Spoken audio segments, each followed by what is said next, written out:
جب انسان پورا ٹوٹ جاتا ہے اور جب کوئی چاروں جانب اس کا مددگار نہیں ہوتا تو رب تو ہوتا ہے نا، اللہ تو اس کا مددگار ہوتا ہے نا، وہ تو پھر اپنے اس بندے کی مدد کرتا ہے نا، پھر وہ تو توانائی دیتا ہے نا، وہ تنہا نہیں چھوڑتا، وہ تو آنسوؤں والوں کے آنسوؤں پہ بڑا کرم فرماتا ہے، وہ تو قسم پرسی میں آ جاتا ہے، اس کی رحمت بڑھ کے استقبال کر لیتی۔ اور زندگی میں کبھی کوئی ایسا وقت آئے کہ آپ محسوس کریں کہ تنہا رہ گئے ہیں اور کئی اپنے بھی مخالفین کی جماعت میں نظر آنے لگے ہیں، تو اس وقت پھر دل، روح، زبان اور ذہن کو یکجا کر کے سمجھ لینا کہ جب ساری دنیا ساتھ چھوڑ جاتی ہے تو رب کی رحمتیں اس وقت بھی ساتھ رہتی ہیں، اور اللہ کی مدد اس وقت بھی بندے پہ کرم نوازی کرتی ہے۔ آزمائش آ جاتی ہے، بڑے بڑوں پہ آ جاتی ہے، لیکن بعض اوقات بڑی تکلیف ہوتی ہے جب اس بندے کو لوگ کٹہرے میں کھڑا کر دیں جس کا جرم ہی کوئی نہیں، اس شخص سے لوگ سوال جواب شروع کر دیں جس بیچارے کے خیال میں بھی وہ بات نہیں، پھر وہاں وضاحتیں دینا، نہ کردہ گناہوں کی وضاحتیں دینا، یہ بڑا بوجھ بنتا ہے، بڑی تکلیف ہوتی، اور لوگ کرتے ہیں یہ کام۔ پھر اللہ تعالیٰ جب بندوبست فرمائے، صحیح بخاری میں حضرت جریج کا ذکر فرمایا کہ جریج نفل پڑھ رہے تھے، ماں نے آواز دی، وہ آ نہیں سکے، نماز میں تھے، ماں ناراض ہو گئی، اس نے ہاتھ اٹھا کے کہا اللہ یہ اتنی دیر تک مرے نہ جب تک کسی بری عورت کا منہ نہ دیکھ لے۔ کسی اور کی دعا کے لیے سند نہیں ہے کہ وہ تیرے حق میں ضرور قبول ہوگی، لیکن ماں باپ کی دعا کے لیے میرے نبی پاک نے سند بیان کی ہے۔ سید عالم صلی اللہ علیہ وسلم فرماتے ہیں جب بھی ماں باپ اولاد کے لیے ہاتھ اٹھاتے ہیں رب ضرور قبولیت کا شرف عطا کرتا ہے۔ تو جہاں سند موجود ہے نا، کچھ افتتاح ابا جی سے بھی کرا لینے چاہیے، کچھ کام شروع کرنے سے پہلے صرف اماں سے ہی دعا کرا لینی چاہیے، یہ والا افتتاح بھی بڑے کام کا ہے کیونکہ یہاں سند بیان کر دیا میرے نبی کریم۔ تو جناب جریج کی ماں ناراض ہو گئی، کہنے لگی اللہ اس نے میری بات نہیں سنی، اب تھے تو وہ نیک، لیکن رب کریم کی حکمت کا تقاضا ہے، ماں کی دعا کو بھی قبول کرنا تھا، اللہ نے آزمائش میں مبتلا کر دیا۔ والدہ تو چلی گئیں، وہ ایک خیمے میں، ایک کٹیا میں، ایک جھونپڑی میں عبادت کرتے تھے، اللہ کو یاد کرتے تھے، رب رب کرتے تھے، اور لوگ ان کی بڑی تعریف بھی کرتے تھے، لوگ ان کے ارادت مند بھی تھے، عقیدت مند بھی تھے، اہل محبت بھی تھے۔ ایک عورت آ گئی، بس وہ اللہ کی حکمت پوری ہونی تھی، اس نے آ کے پہلے تو انہیں اپنی طرف مائل کرنا چاہا، جب نہ مائل ہوئے تو الزام لگا دیا۔ یہ ہمارے دور کا تقاضا ہے، لوگ پہلے آپ کو اپنے حق میں قائل کرتے ہیں، اپنی فرما برداری میں لانا چاہتے ہیں، اگر آپ نہیں آتے تو پھر وہ آپ کو مجرم قرار دے دیتے ہیں، یا میرے ساتھ چل ورنہ پھر میں تیرے خلاف پراپوگنڈا کروں گا۔ دو ہی باتیں، پہلے اس نے قائل کیا، جب جناب جنید قائل نہ ہوئے تو اس نے قریب ایک چرواہا تھا، اس چرواہے کے ساتھ جا کے منہ کالا کیا، مقررہ وقت پہ بچہ پیدا ہو گیا۔ لوگوں نے کہا کس کا ہے؟ کہنے لگی اس خانقاہ میں، اس حجرے میں عبادت کرنے والے کا ہے۔ اگر کسی دیندار پر ذرا سا بھی الزام لگ جائے تو آپ یقین کریں کہ بڑے بڑے خوفناک لوگ بھی نیک ہو جاتے ہیں، جن کا اپنا سارا ماضی کالا سیاہ ہو وہ بھی اجالوں کے راہبر بن جاتے ہیں، جن کی اپنی زبانیں ساری زندگی آلودہ رہی ہوں وہ بھی بڑے بڑے اعلیٰ سچ بولنے لگتے ہیں۔ اعلیٰ کچے میرے مکان کی دیوار کیا گری، لوگوں نے تو میرے صحن میں رستے ہی بنا لیے۔ بڑے لوگ آ جاتے ہیں، پھر بڑا کچھ کرتے ہیں اور بڑے بڑے خوفناک جملے کستے ہیں، بس کو نقطہ جو ہاتھ آ گیا ایسے جیسے گرنے کا انتظار کر رہے تھے۔ اب جناب لوگ اٹھے، احتجاج شروع ہو گیا، شور پڑ گیا، یہ بابا بڑا نیک بنتا تھا، نفل پڑھتا تھا، عبادتیں کرتا تھا، دیکھو اس کا حال کیا ہے کہ اس نے ناجائز بچہ پیدا کیا۔ بغیر تحقیق کے میں کہہ چکا ہوں کہ الجھے الجھے بکھرے بکھرے روز و شب دیکھے گا کون، لوگ تیرا جرم دیکھیں گے سبب دیکھے گا کون، لوگ تیرا جرم دیکھیں گے سبب کوئی غور نہیں کرتا کہ وجہ کیا تھی۔ او بھائی کچھ تو مجبوریاں رہی ہوں گی، یوں ہی کوئی بے وفا نہیں ہوتا۔ الزام لگا دیا، شور ہوا، احتجاج ہوا، دنیا اکٹھی ہوئی، ان کا انہوں نے حجرہ گرا دیا، مارا بھی، پیٹا بھی، ایک نیک آدمی کو بدنام بھی کیا، برا بھلا بھی کہا، گالیاں بھی دیں، جو کر سکتے تھے کیا۔ اب جب سزا دینے لگے نا تو جناب جریج کہنے لگے تھوڑی سی اجازت دیتے ہو، مار تو تم نے دینا ہی ہے۔ کہا جناب ٹھیک ہے دیتے ہیں۔ انہوں نے کہا صرف 2 نفل پڑھنے ہیں۔ اب وہ نفل پڑھ رہے تھے تو لوگ اس وقت بھی کہہ رہے تھے فراڈ ہی کر رہا ہے، دھوکہ ہی دے رہا ہے، چونکہ ذہن بن گیا نا، بدگمانی آ گئی۔ انہوں نے 2 نفل پڑھ کے ہاتھ اٹھائے، کہا اللہ جانا تو میں نے ہے، پر اس رسوائی کے ساتھ جنازے تک نہیں خراب ہو جاتے، قبریں تک نہیں لوگ بدنام کر دیتے۔ کہ اللہ جانا تو ہے پھر اس رسوائی کے ساتھ، تو میری مدد فرما، اب تو میرا کیس تیری ہی عدالت میں ہے، تو رحمت کا دروازہ کھول۔ ہاتھ اٹھائے، دعا مانگی، نفل پڑھے، پورے مجمع پہ نظر دوڑائی، کوئی نہیں تھا سپورٹ کرنے والا۔ کل تک جو کہتے تھے نا تیرے لیے جیئیں گے، تیرے لیے مریں گے، ساری عمر ہی آٹا گدہ ہے، لکھاں کیتے نہیں پیڑے۔ اب وقت آیا ہی تے محمد بخشا کوئی نہیں ہو بیٹھا نیڑے، ایک بندہ بھی نہیں تھا، ووٹر سپورٹر ساتھ دینے والا کوئی نہیں تھا۔ تو جناب جنید بچے کی طرف اشارہ کر کے کہنے لگے کوئی نہیں بول رہا، تو ہی بول کے بتا دے تیرا باپ کون ہے، تو ہی بول کے بتا دے کون ہے۔ اللہ اکبر۔ میرا رب جب چاہے تو بچے بولتے ہیں، رب چاہے تو گونگے بولتے ہیں، رب جب چاہے تو پھر پتھر بھی بولتے ہیں۔ جب کہا نا تو ہی بتا تو بچہ بولا، اور بول کے کہنے لگا میرا باپ جریج نہیں، میرا تو وہ ہے جو بکریاں چرانے والا ہے، وہ میرا باپ۔ جب رب کریم نے توفیق دی تو بچہ بول پڑا۔ جب رب بندوبست کرتا ہے کسی کی عزت کی حفاظت کا تو پھر کوئی اسے رسوا کر سکتا؟ یاد رکھنا جب رب محافظ ہو تو پھر لوگوں کا پراپوگنڈا وہاں کچھ کر سکتا؟ لوگ کئی دفعہ بڑا گہرا جال بنتے ہیں، سازش کا رنگ بڑا گہرا ہوتا ہے، عام سادے آدمی اس کو سمجھ نہیں پاتے، اس پراپوگنڈے کا حصہ ہو جاتے، انہیں پتہ ہی نہیں چلتا یہ بات دراصل کیا کی جا رہی ہے۔ یہ کتنی گہری حسد کی آگ ہے جس کو لوگ بغض کے ساتھ ہوا دے رہے ہیں، اپنی عداوت کے ساتھ اس کو زیادہ جلا رہے ہیں۔ حضرت سیدنا عائشہ صدیقہ رضی اللہ تعالیٰ عنہ بیان کرتی ہیں، اور لطف کی بات یہ بھی بخاری میں موجود ہے۔ میں نے جناب جنید کا قصہ عرض کیا تو بخاری سے، یہ عرض کر رہا ہوں تو بخاری سے۔ یہ واقعہ میں حضور کی امت کے کسی ولی کا بیان کرتا تو لوگوں نے کہنا تھا ہماری سمجھ میں نہیں آتا۔ بعض لوگوں کا خیال ہے کہ داتا صاحب کی کرامت بھی نبی پاک کی بیان کریں۔ او خدا کے بندوں کو خیال کرو، داتا صاحب تو کئی 100 سال بعد آئے ہیں، وہاں اگر کوئی کرامت ہوگی تو حضور بیان کریں گے۔ اگر نبی کریم نے پچھلے بنی اسرائیل کے ولیوں کی کرامتیں بیان کر کے تمہیں بتائی ہیں تو اس کا معنی یہ ہے کہ اگر وہاں اللہ یہ شان عطا کر سکتا ہے تو تم تو امتوں کی سردار امت ہو، ان پر تو نیرا فضل ہے، تم پر تو رب کا فضل کبیر ہے۔ تو بس لوگ سمجھنے کو تیار نہیں، پچھلوں کی مان لیتے ہیں۔ جناب آصف بن برخیہ کی کرامت جو سورہ نمل میں آئی وہ تو مانیں گے، پر غوث پاک کی کرامت یہ پتہ نہیں عجیب فلسفہ ہے، اور کس طرح کا فلسفہ ہے یہ سمجھ سے بالاتار ہے کہ بنی اسرائیل کا کوئی ولی ہو تو اس کی کرامت ہو سکتی ہے، اور نبی پاک کی امت کا ہو تو اس کی ہو ہی نہیں سکتی۔ کیا معنی ہے اس بات کا؟ اور لوگ ہیں کہ داد و تحسین دے رہے ہیں، واہ واہ کر رہے ہیں۔ اللہ تعالیٰ سمجھنے کی توفیق عطا فرمائے۔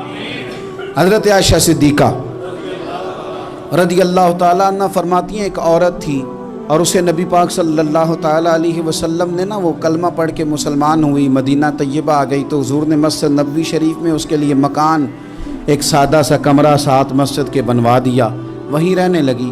اکثر وہ سیدہ طیبہ کے پاس آتی تو حضرت عائشہ صدیقہ رضی اللہ تعالیٰ عنہ فرماتی ہیں وہ بڑی باتیں سناتی اور آخر میں کہتی وہ ہار والا دن بھی بڑا عجیب دن تھا، اور میرے رب کی قدرتوں کا دن تھا، وہ بھی بڑا عجیب دن تھا۔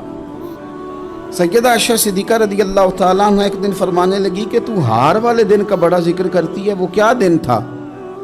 تو خاتون کہنے لگی اماں جی وہ دن تھا جب میرے رب پر بھروسہ اور مضبوط ہو گیا، جس دن میرا اپنے رب پر توکل اور بڑھا، میرے ایمان میں یقین میں اور پختگی آئی۔